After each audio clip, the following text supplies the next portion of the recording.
Hey everyone, welcome back to your third video.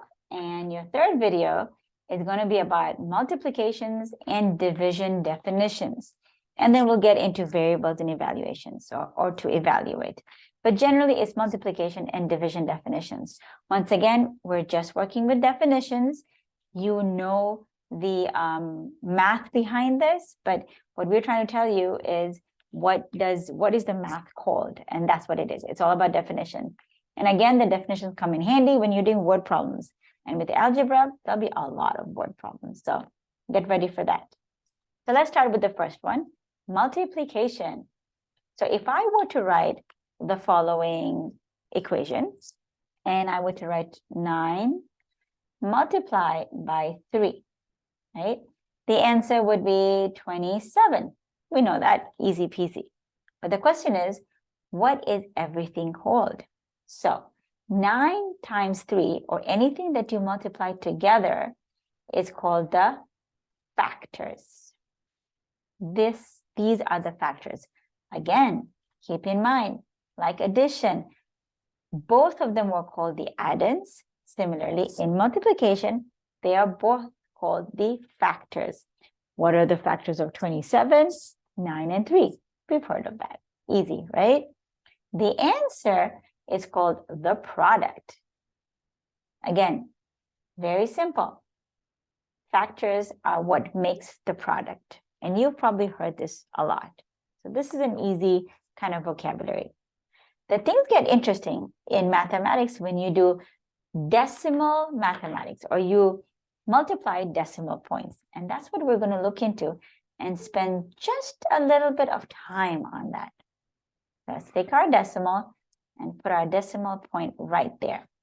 So I'm going to write a funny equation that has a decimal point, and we will multiply it. So 53, decimal point, 2, 3. Again, if I want to make this into money or a dollar, $53.23. Multiplied by, let's say 15. You know what? You guys went out to a restaurant and it costed $53.23 for a pizza. Well, that's an expensive pizza. And you guys were 15 people. So let's see how much that is for everyone, right? You guys do this. We go out with friends and kind of do our calculations, right? So let's do this. Now, keep in mind, we're working with decimals, and this is really interesting. So we would multiply this as if there was no decimal. So for now, just ignore the decimal. Like, it's not there. Give it a blind eye. Let's make math fun. So 5 times 3 is 15. But I go there, and I write, let's see, 5. 1 goes up. 5 times 2 is 10, 11. 1 goes up. 5 times 3 is 15, 16. 1 goes up. And 5 times 5 is 25, 26. Easy peasy. Now, I add the next one. I bring my 0. Again, you don't have to put the 0. That's just a placeholder. But I like to put the 0. I like to see what's happening. So 1 times 3 is 3. 1 times 2 is 2. 1 times 3 is 3. And 1 times 5 is 5. Again, we add this up. We have a 5. We have a 4, 6, 7, 8. 6, 7, 8, 9. 5, 6, 7. And that is your answer. The question comes in, what do we do with this decimal? What we have to see is that there are 2 places behind the decimal, 1 and 2. So right now, this decimal is right here. We take the decimal and we use the 2 places and move it up. 1 and 2. The decimal now moves on this side. So I'm actually going to change the color for this because this is where the decimal was. It's now right here. This is the new decimal. So if I were to write this answer, and I'm going to write it with red, it's $798.45. Whew, that is an expensive dinner, I have to say. But probably the restaurant guy was kind of happy with that. So $798.45. So when you're working with decimals and multiplication, you would multiply it the same way and then see how many decimal points it is and use that at the end and just move it up. Easy peasy. Again, let's go up really quickly. The two numbers that you multiply are called factors. The answer is a product. So same thing here. These two numbers are the factors and the answer is the product. And you move 2 decimals up because you have 2 decimals in one of the factors. Ooh, do you see how I'm using all the words? That's important. That's the whole idea. We want you to talk smart in math, right? So use the right words. And now we go to the next part, which is commutative property. So let's take my commutative property and bring it down in multiplication. Now, commutative property is really the same thing in addition and multiplication.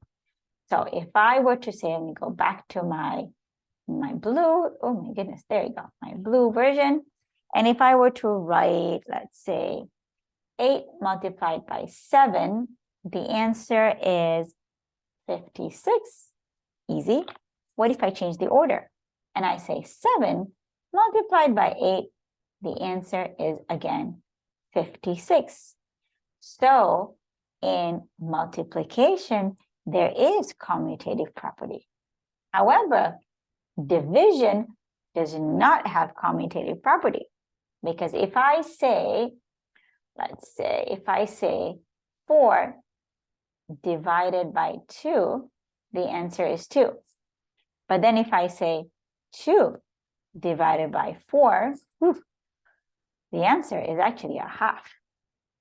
So they are not equal. So when it comes to division, there is no, again, I'm going to make a big X, no commutative property. Commutative property only works for multiplication and addition. Again, this is an important concept. Okay, so commutative property only for addition and multiplication, not for division. Again, easy peasy. Let's go up really quickly. Factors, product, decimal point. You see how many numbers behind the decimal, and you use that at the end when you get the final product. And that's how you write the definition. That's how you write the decimal point, not the definition.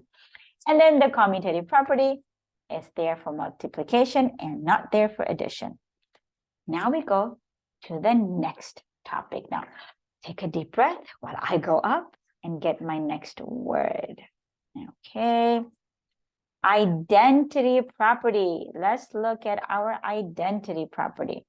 So when we look at our identity property, this is a lot of fun. The way the identity property works is that whatever you multiply with this number, your answer will always be the same. It will hold its identity. And I think you know what I'm talking about. So if I were to say 5 multiplied by something equals 5. You know what this is, right? 5 multiplied by 1 equals 5. Easy peasy. If I were to say 10 multiplied by 1, the answer is 10. So if somebody were to ask you, what is the identity property? And the funny thing is, I got the spelling wrong. So I'm going to rewrite the identity property. Oh my goodness, identity property. See, this is the reason in multiplication. This is the reason why I like teaching math and not English, because I am not the best speller in the world. So there you go. Let's take this one. Let's erase the wrong spelling and get the right spelling in. Identity property in multiplication. So if somebody were to ask you, what is the identity property in multiplication? The answer is easy peasy, the number 1. But if you remember, what is the identity property in addition? It's 0. What is the identity property in multiplication? It's 1. So keep that in mind because they are different, right? Again, really quickly, factors, product, decimal, you move up the decimal, commutative property, you can change the order and you're good with multiplication. You cannot do that with division. And then you have the identity property in multiplication. Whew, that's a lot of information. We just have a little bit more to go. So again, a good time to take a sip of water, take a deep breath, and we move forward. I'm going to go up and I will move to something called the zero property. Now, this is interesting because when you look at the zero property, zero means something different in addition, but means very different in multiplication. So if I were to write, let's say 5 multiplied by 0, the answer would be 0. If I were to say 5 plus 0, the answer is 5, right? So you need to understand that when it comes to math and multiplication, multiplication has something called the zero property, and it's not there for addition. So if you multiply anything with a 0, the answer will be a 0. So this is important and you have to keep in mind. And that was kind of easy when multiplication. I'll just go over the different ways of writing multiplication. You can have 9 times 3, one way of writing multiplication. You can have 9.3, another way of writing multiplication. And this is important because you will see that in really large algebraic equations. You then have the brackets, 9 and a bracket 3. This is also called multiplication. And then of course, if you have variables or letters, which is A and B, that shows that we are multiplying. And then the famous one that I always love is, let's say 9x, or a better way of writing 9x, right? Again, we know that there's a variable, we don't know the answer, it's multiplied by 9, okay? So these are all the different ways of writing multiplication. And it's so funny because I cannot make a straight line, but it kind of gives you the idea. So once again, let's go up really, really quickly. We have, oopsie daisy, factors, product, decimal point. Of course, the way you multiply decimal point is different. Commutative property of multiplication, it's not there for division. Identity property in multiplication is 1, not 0. That's the addition. You have the zero property. You multiply anything with 0, it's always 0. And then you have the different ways of writing multiplication. That was a lot of information, but I promise you, it was easy information. Just write it down. That'll come in handy. Now we will go to something in division. Again, the division is going to be really easy. So let's get my 3 words. Let me see if I can actually dividend. Okay, I'm going to go down here. If I can, actually, you know what? If I can bring it down here, you have the dividend. And then you have the divisor. Again, let me make really big circles. You have the divisor. And then my favorite word, which is the quotient. There you go. This is the quotient. Okay, so this is kind of important. So I'm going to write an equation, and I'll tell you what each word means, or what each number means. Let me go back to my notes. And if I were to tell you 24 divided by 2 is 12. Easy peasy, right? So 24, oh, sorry, that is not supposed to happen. 24 is the dividend. 2 is the divisor. 12 is the quotient. Very, very similar to subtraction, right? Where you have 3 different words in division. So you have the dividend, the divisor, and the quotient. And this is really important because there are different ways of writing your division equation. But it's really important where you place the dividend, the divisor, and the quotient. So let's go over it. You can write 24 divided by 2 equals 12. Again, this is the dividend, the bottom is the divisor, and the answer is the quotient. Let me show you another way of writing it.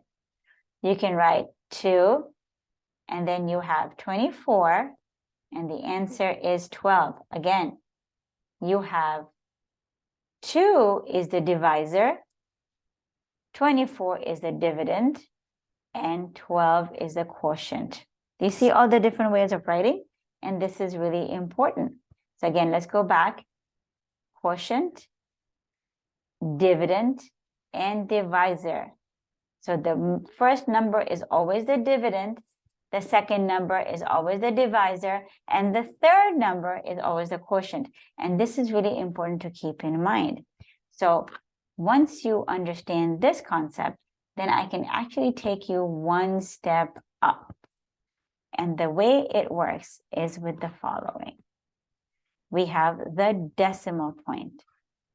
So now let's look at how decimal points work with division.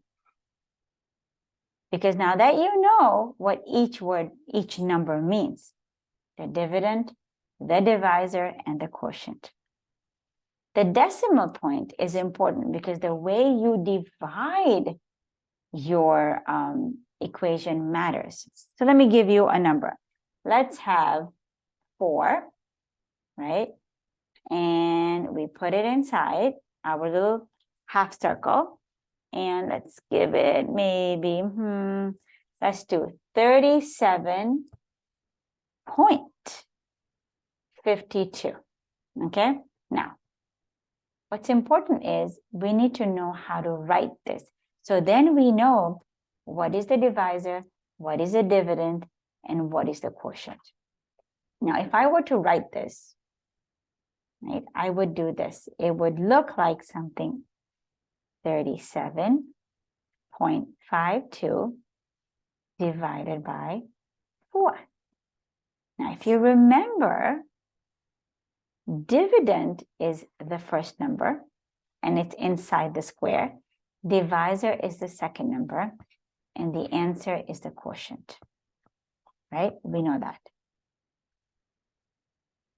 So now that tells you, therefore, dividend is the inside number, divisor is the outside number, and quotient would be the answer. Okay? So let's put that here. I'm going to go ahead and solve this. Now, remember, we're keeping up with the decimal. So first thing, whenever you're dividing a decimal, you take your decimal and you move it up. And you put it right there. Really important. Now you solve. Does 4 go into 3? No. So you get a 0 here.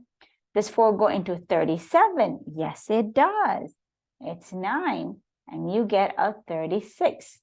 Of course, the answer is 1. Does 4 go into 1? Nope. But does 4 go into 15? Yes, it does. You put your 3, and the answer is 12.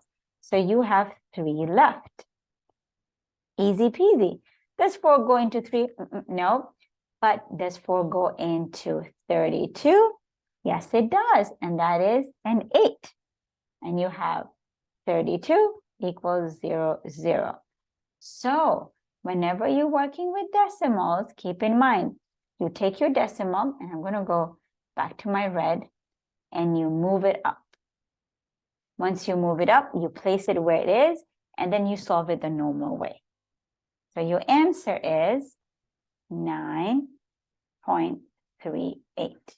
And this is really important. That is how you do the decimal point when you're dividing. Once again, let's take a breath, and we go up, review what we have, and then we work on the final thing. So let's go up really quickly. Oh my goodness, we've done a lot of work. What you multiply together are called factors. The answer is a product. When you multiply in decimal points, you make sure that you multiply the same way, but whatever decimal points are there after the number of decimal points, you bring it up. Easy peasy. Commutative property is there in multiplication, not in division. Identity property in multiplication is 1. There is a 0 property in multiplication. And these are the different ways of writing multiplication. Then we work with our division. Simple, you have the dividend, the divisor, the quotient. And when you divide using decimal points, you just take your decimal point and move it up and then solve the same way. Easy peasy. Now, for the final thing, and I promise you, this is the final thing. So let's go up. Let's get my 2 words down. You have something called the variable. I kind of like this whole moving part. So let's go. Let's get our variable here. And then our final word, evaluate. Variables and evaluate are probably the 2 most common words you will see in algebra. You have variables and evaluate. And you will see that the variable of this number is, or the hidden variable is this, or they'll tell you, can you evaluate for this equation? So you'll see these words popping up. Go back. And if I were to tell you that I have an x plus y, pretty much a variable means that you have a number, but you don't know what the number is. So you're giving it an alphabet. I can say the variables can be a minus b. These are the variables. But if I were to tell you to evaluate someone or something, I would give you the number to the variable. I can say x equals, let's say 10, and y equals 6. Now evaluate x plus y. And how would I evaluate it? Easy. I would say 10 plus 6 equals 4. So the answer is 4, right? Again, let's see how we can do this. If I were to tell you to evaluate something, I have to give you the answer or the number to the variables. You see how I'm using these words? I can say A equals 23 and B equals 14. And I tell you evaluate A minus B. Again, you'll say 23 minus 14 equals 9. So the answer is 9. Okay, so this is important because you have to know the variables, which is the unknown, and you have to know the word evaluate, which kind of tells you what is the answer. But to evaluate, you have to know the number to the variable. And that's it. That is pretty much the video. Let's go up really quickly. And I love doing that just to remind us what we have learned so far. Factors, the numbers you multiply, the answer is product. The decimal, make sure you go back to the answer and bring the decimal up. Commutative property in multiplication, it's there, thumbs up. It is not there in division, keep that in mind. Identity property in multiplication is number 1, not 0.